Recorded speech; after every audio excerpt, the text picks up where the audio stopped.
যেখানে এই প্রতিবাদের নামে যে তাণ্ডব চলছে মুর্শিদাবাদ সহ নদিয়া সহ একাধিক এলাকায়, সেখানে শুধুমাত্র ভোট ব্যাংকের রাজনীতি, ভুল বোঝানো হচ্ছে, মানুষকে বিভ্রান্ত করা হচ্ছে, এমনটাই বিজেপি বলছে। কি বলছেন বিজেপি রাজ্য সভাপতি সুকান্ত মজুমদার, শুনুন।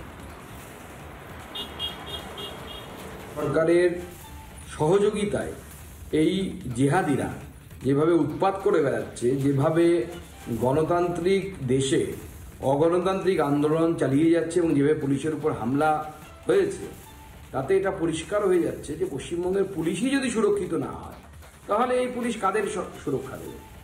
জঙ্গিপুর তথা মুর্শিদাবাদ জেলায় তো হিন্দুরা সংখ্যালঘিষ্ঠ, তাদের সুরক্ষার দায়িত্ব কার?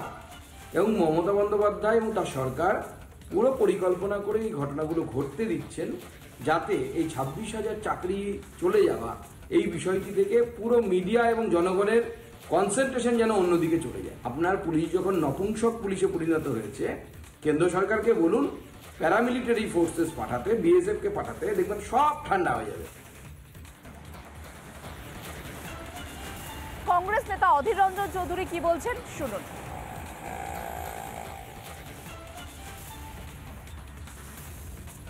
বিষয় হয়ে গেল যে মুর্শিদাবাদ জেলার রঘুনাথগঞ্জে আজ একটা প্রতিবাদকে কেন্দ্র করে একটা সাম্প্রদায়িক উত্তেজনার সৃষ্টি হয়েছে। সেখানটায় পরিস্থিতি অগ্নিগর্ভ। আমাদের কাছে খুব দুশ্চিন্তার কারণ, মুর্শিদাবাদ জেলার আমি একজন আদিবাসী। ওয়াকফ বিলের প্রতিবাদ করার অধিকার সকলের আছে, শান্তিপূর্ণভাবে সবাই প্রতিবাদ করছে, আমরাও করব, আমরা করেছি, করছি, করব। কিন্তু কোনো প্রতিবাদী যেন কোনো সাম্প্রদায়িক রং না নেয়, কোনো সাম্প্রদায়িক উত্তেজনা সৃষ্টি না করে, মুর্শিদাবাদবাসীর সর্বস্তরের মানুষের কাছে এটা আমার একান্ত আবেদন। সরাসরি চলে যাব মুর্শিদাবাদের। আজকের ছবি দেখাবেন আমাদের প্রতিনিধি, পৌঁছে গিয়েছেন মুর্শিদাবাদে ভাস্কর। আজকের কি ছবি? প্রতিবাদের নামে যে তাণ্ডব দেখছে বাংলা, মুর্শিদাবাদে এই মুহূর্তে কি পরিস্থিতি?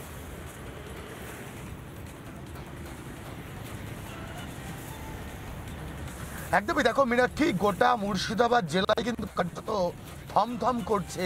বিশেষ করে জঙ্গিপুর যে মহকুমা, যে এলাকা, সেই এলাকা কিন্তু একেবারে শুনশান, থমথম করছে। এবং দেখো 144 ধারা জারি করে রাখা আছে, যেটা পরবর্তী ক্ষেত্রে ভারতীয় ন্যায় সংহিতা অনুযায়ী 163 নম্বর ধারা। তার পাশাপাশি জঙ্গিপুর সাব ডিভিশনে ইন্টারনেট পরিষেবা সম্পূর্ণভাবে বন্ধ রাখা হয়েছে। বারবার পুলিশের যে টহল, সেই টহলের ছবিটা আমরা দেখিয়েছি। এবং এই মুহূর্তে দাঁড়িয়ে গোটা মুর্শিদাবাদ জেলায় কিন্তু কার্যত থমথম করছে, নিশ্চুপ, নিস্তব্ধ।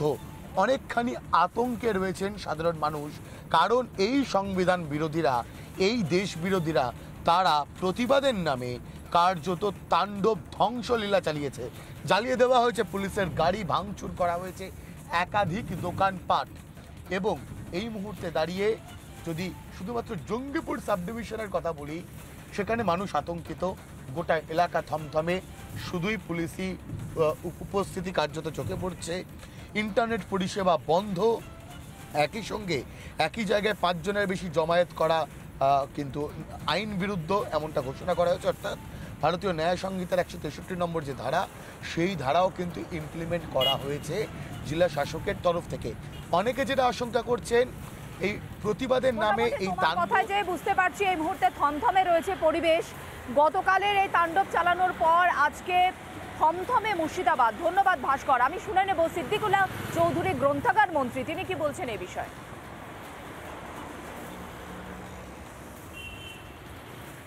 করতে হলে কেন আমি সেটা জানি না। যারা আন্দোলন করবেন, হিংসাত্মক আলোচনা আন্দোলন করলে ফেল হয়ে যাবে। আমি ক্লিয়ার একটা জায়গায় না বলে অল ওভার কথাটা বলছি। হিংসাত্মক পথ যদি ধরা যায় তাহলে আন্দোলনটা ঠিক জায়গায় পৌঁছাবে। আমরা হিংসা চাই না।